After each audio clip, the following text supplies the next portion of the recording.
Finding your Jewish male ancestors is a big enough challenge in and of itself. But finding your Jewish female ancestors, that can pose a real challenge. The outdated sexist system of often excluding women's names from documents becomes more and more prevalent the further back you go. In some old censuses, it doesn't even list the first names of women, relegating them to something along the lines of, there were 3 women in the household.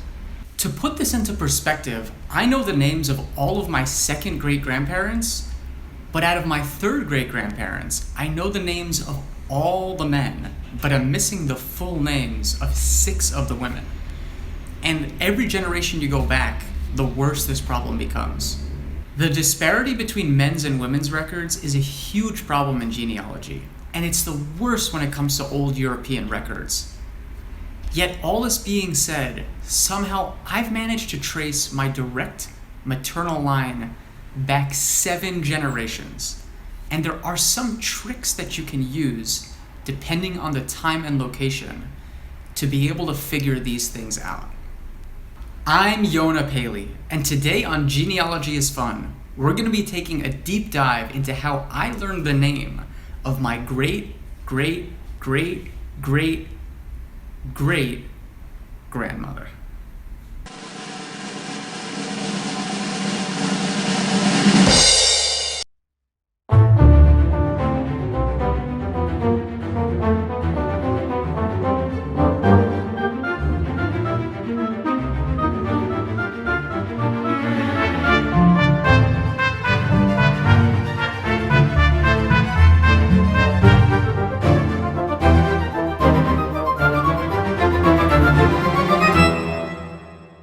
My mother's mother's mother was my great-grandmother, Dora Kolberg.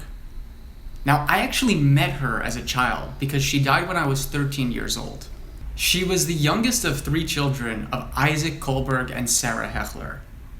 And as I talked about in an earlier video, her father was sent to a psychiatric institution when she was really little.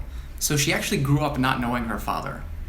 And anytime anyone tried to ask her about him, she refused to speak of him.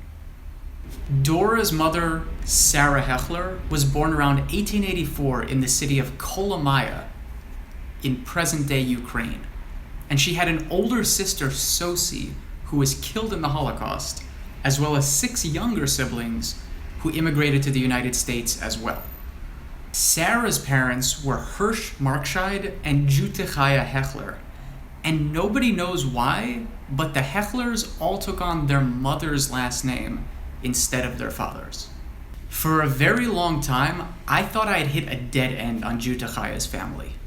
The only record I'd managed to find regarding her was an 1879 birth record for her firstborn daughter, Sosie, but it was really poorly scanned and difficult to make out what was written in it.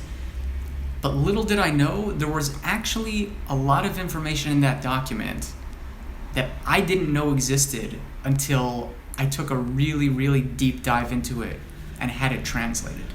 You see, some Galician records from the 1870s and onwards include the name of the mother's parents in birth documents. But this information is usually not transcribed on websites like JRI Poland. So you really need to take a look at the entire document in order to find out this information.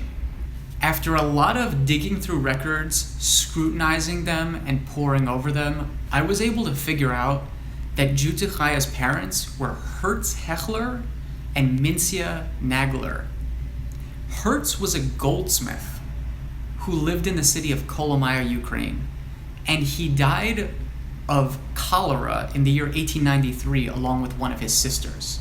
Not much else is known about him and his wife, Mincia, but using the same strategy that I had used to find out their names, I was able to find the names of Mincia's parents from an 1870s birth record of one of the last children that was born to the couple.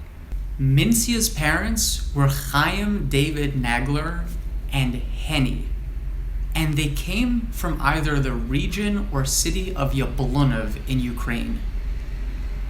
Now, Mincia had a brother, Nachman Nagler, and some records of his indicate that he might have been from a town in Yablunov region called Berezov Vizny.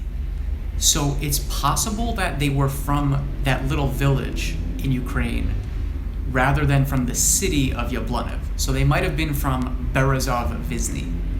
Without knowing 100% for certain, I estimate Henny was born sometime around the 1800s or 1810s, so just about the turn of the 19th century.